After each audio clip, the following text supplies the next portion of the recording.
Gracias, señor presidente.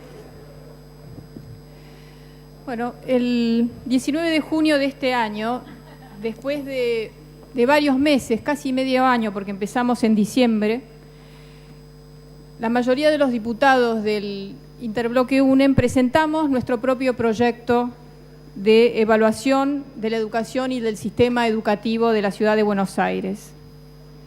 Y a mi entender, ya se ha dicho, pero lo quiero señalar, este proyecto ha sido una base fundamental para el despacho que estamos debatiendo hoy y que está sobre las bancas.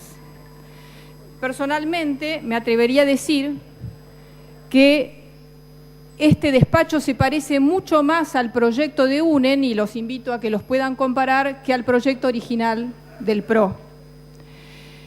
No es que UNEM apoya el proyecto del oficialismo, como me han preguntado en estos días la prensa, es que el oficialismo terminó adhiriendo a un proyecto y a una visión que incluye muchos de los reclamos que veo en esos carteles, ¿sí? Nuestra visión. El PRO terminó adhiriendo y apoyando esa visión y de otras sugerencias y propuestas que hicieron diputados de otros partidos. El proyecto que estamos debatiendo tiene una visión filosófica, pedagógica y política muy distinta al proyecto original. Y creo que si no lo hablamos, si no lo reconocemos, tal vez algunos se están oponiendo porque no han leído en detenimiento este despacho, que obviamente se terminó de consensuar en las últimas horas. El proyecto original era básicamente la creación, como ocurre con los temas difíciles y conflictivos. El proyecto original era básicamente la creación de un instituto de evaluación autárquico, con plenos poderes, donde no se sabía qué se iba a evaluar, para qué, cómo, quién, cuáles eran los objetivos, y en el que a nuestro modo de ver el Ministerio de Educación y sus demás áreas casi se desentendían de su función indelegable de evaluar en forma permanente sus procesos y resultados. En cambio, hoy estamos tratando un proyecto, y así dice el título de la ley, un proyecto de evaluación integral del sistema educativo de la Ciudad de Buenos Aires. Como acaba de decir el diputado Petrella, y me encantó que dijera cosas que estaban en nuestro proyecto y no en el del oficialismo, vamos a evaluar los proyectos y programas educativos del Ministerio, la formación docente de los institutos, las prácticas docentes a los directivos, a los supervisores, las unidades escolares, los institutos, bueno, los contextos, y vamos a considerar, porque eso dice la ley, los contextos socioculturales en los que se dan estos aprendizajes, porque no es lo mismo una escuela de la zona norte o de la zona sur. La evaluación tiene que señalar eso, las deficiencias y los mayores esfuerzos que el Ministerio de Educación tiene que hacer en las zonas más vulnerables.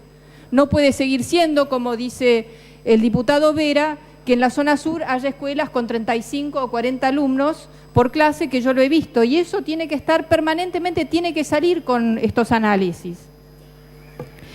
Este proyecto deja en claro que nosotros entendemos, y acá está puesto por escrito, que entendemos que el objetivo es definir lineamientos para los procesos de evaluación de la educación y del sistema educativo a fin de garantizar el derecho personal y social a la educación y a la mejora continua de su calidad y del sistema educativo. El artículo 2, además, expresa claramente que tenemos una visión no punitiva, sino pedagógica. Dice, la evaluación se dimensiona como una función pedagógica y didáctica de carácter integrador y como un proceso de diálogo, comprensión, participación y mejora continua y sistemática de la calidad y equidad educativa. Creo que incluso en el proyecto del Frente para la Victoria había palabras muy similares. Esto no estaba en el proyecto original. Acá se pone cuál es el fin y cuál es la visión y la filosofía y la concepción pedagógica de este sistema de evaluación. ¿Cuáles son los objetivos que se propone esta ley? Mejorar la calidad y equidad de la educación y de los procesos de inclusión e integración de los educandos, orientar las políticas educativas, producir información transparente y confiable del sistema educativo en su conjunto, proporcionar información sobre el grado de consecución de los objetivos educativos en la ciudad comparativamente con todo el país y el contexto internacional, así como del cumplimiento de los compromisos educativos contraídos en relación con las demandas de la sociedad y las metas fijadas por el Ministerio de Educación. Estamos evaluando también al propio Ministerio de Educación, y garantizar la transparencia y eficacia del sistema educativo. ¿Quién se puede oponer? ¿Quién que tenga compromiso con la educación de calidad, con la educación pública, puede estar en contra de estos objetivos? La verdad me parece difícil de entender. Otras cosas que son muy importantes, como ya dijo el diputado Ferraro, acá se especifica que el Ministerio de Educación de la Ciudad Autónoma es el responsable primario de las políticas educativas y de evaluación llevadas a cabo en la ciudad, en el ámbito de la ciudad. No hay ninguna delegación de estas facultades y el artículo 7 las describe taxativamente. El artículo 8, que llevó muchas discusiones hasta hace muy pocos días, no es un ente autárquico por fuera del Ministerio de Educación, es un ente descentralizado en el ámbito del Ministerio de Educación, que era lo que muchos pedían, muchos docentes, muchos representantes sindicales que nos vinieron a ver y que estaba en nuestro proyecto original. El artículo 10, por ejemplo, describe las funciones de esta unidad de evaluación y donde muestra que no va a comprar pruebas enlatadas y estandarizadas como muchos temíamos hace unos meses.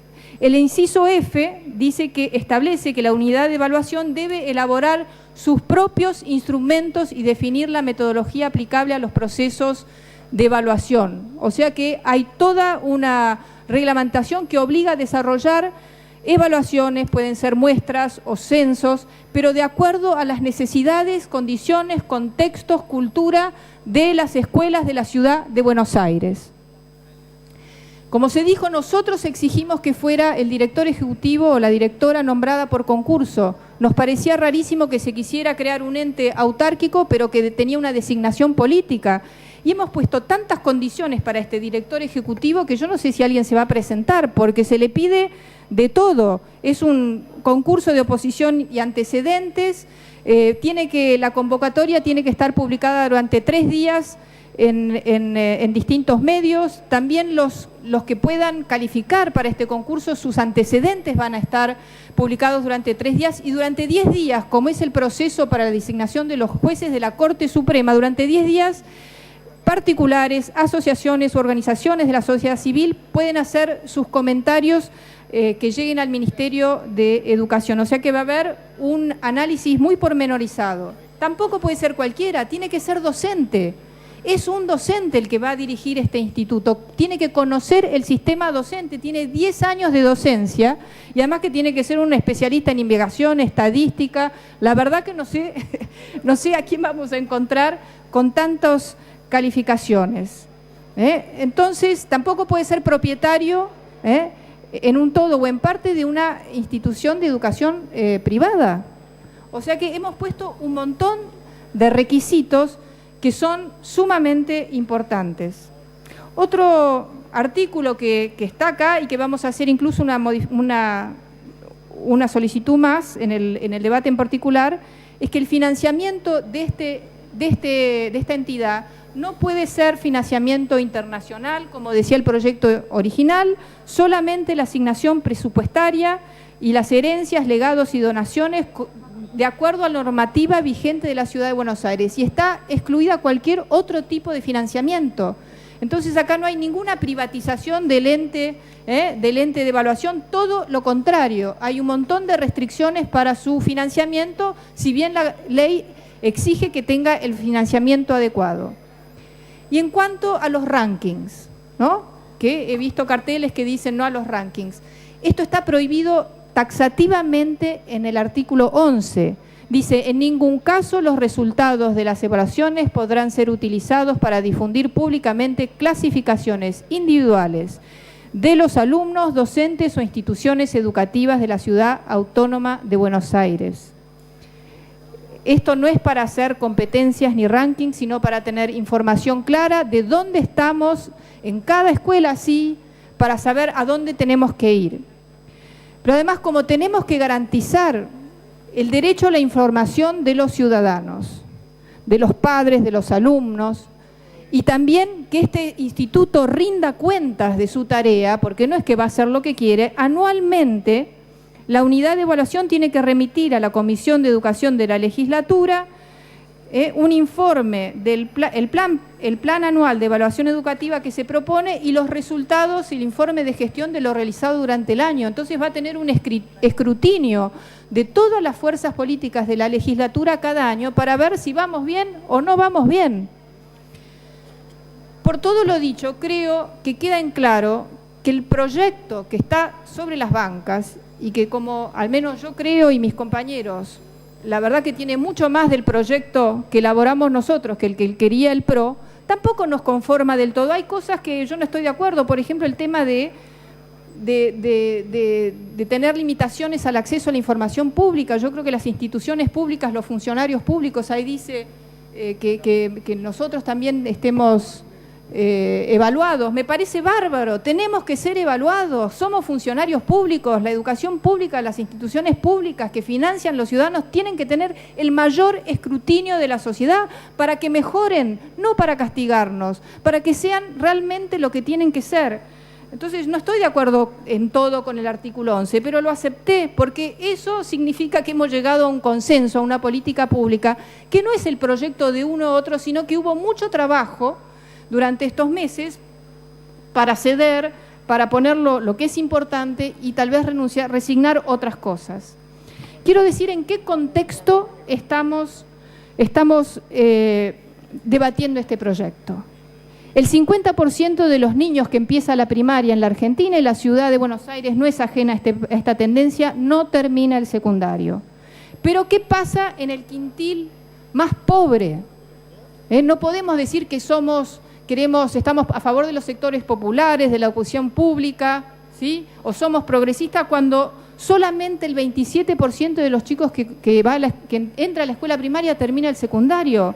Esto quiere decir que 73 de cada 100 chicos que llega a primer grado, que entra a primer grado, no va a terminar el secundario. Y todos sabemos qué le pasa a una persona en la Argentina que no tiene título secundario, inmediatamente es segregado y es probable que no pueda acceder ni a un trabajo formal, ni a la seguridad social, y eso es de lo que estamos hablando. Por eso esta ley nos parece importante. Voy terminando, pero quiero decir, ¿qué otra cosa? La educación pública para nosotros sigue siendo y tiene que volver a ser la herramienta, el vehículo más importante de igualación del conocimiento, de las oportunidades y de igualación social y de movilidad social y económica ascendente. Algo que la Argentina hoy no tiene, las cifras son pavorosas. Hace 40 años, en 1974, el 3,8% de la población, 1 millón de argentinos, vivía debajo de la pobreza. 40 años después, el 27,5% de los argentinos, 11 millones, más de 1,1 de cada 4, vive debajo de la pobreza. La educación no es culpa de la educación, pero tenemos que tener una educación que permita revertir esta tendencia. La ciudad de Buenos Aires no es ajena a este fenómeno y nos ocupamos de buscar, porque no estábamos conformes con lo que decía el gobierno del PRO, que la ciudad de Buenos Aires ha aumentado la matrícula estatal. No es así. En la ciudad de Buenos Aires, en la última década, también ha caído la matrícula estatal, y este es un estudio, ¿sí?, nada menos que de Mariano Nadorowski y Mauro Mossetti, de julio de este año, que señala que entre el 2013 y el 2012, la matrícula de las primarias estatales en todo el país cayó 7%, pero en la ciudad también cayó 3%, menos, pero sigue cayendo. Y eso nos tendría que interpelar y desafiar a todos. Y este proyecto tiene esa idea, que tengamos la información para que podamos todos trabajar en conjunto en mejorar la educación pública sobre todo, pero también la educación privada en general. No podemos hacer como el INDEC. Diputada, por favor. Termino. Desde el año 2000 criticamos a las pruebas internacionales PISA, que la Argentina voluntariamente y El ministro Filmus y el ministro Sileoni volvieron a poner a la Argentina dentro de esas pruebas. Son limitadas, tienen fortalezas, debilidades, pero lo que muestran con claridad es que en el año 2000 la Argentina, de los países de Latinoamérica que participaban, estábamos en el primer lugar. Ahora, de 8 que participan, estamos en el 7º. Detrás de México, de Brasil, de Colombia. ¿Qué nos ha pasado? Si no estamos de acuerdo con ese sistema de medición, la ciudad de Buenos Aires, hoy estamos proponiendo con esta ley tener nuestro propio sistema de evaluación para medirnos de acuerdo a nuestra cultura, nuestras necesidades, que cada escuela pueda medirse de acuerdo a su propia realidad, su contexto, y no tengamos que hablar de pruebas internacionales. Eso es lo que estamos haciendo. La cabeza, lo del avestruz. Lo del avestruz no nos sirve meter la cabeza en el agujero. Hacer un INDEC o tener un INDEC que esconde pobres y esconde cifras y esconde inflación no le sirve a nadie. Al contrario, es un arma letal para los más pobres, los más vulnerables. Y por eso nosotros estamos muy satisfechos de haber trabajado con mucho esfuerzo en este proyecto que creo que es mucho mejor que lo que el PRO quería y que garantiza muchas de las cosas que al menos docentes y representantes sindicales que nos vinieron a ver nos pidieron y nos decían que era importante que una ley de esta naturaleza incluyera. Y para terminar, por favor, diputada. Este proyecto, nuestro proyecto, hubiera sido imposible sin el esfuerzo de todos nuestros asesores, Eduardo Arcangeli, Flavio Buccino, Diego Falcón, Mónica Frigerio, Susana Martín, Gabriel Moya, Paulina Siciliani, Marcelo Hugo y Magalí Yance, porque realmente ellos son los que han trabajado día a día durante meses en que este despacho sea lo que es. Muchísimas gracias. Muchas gracias.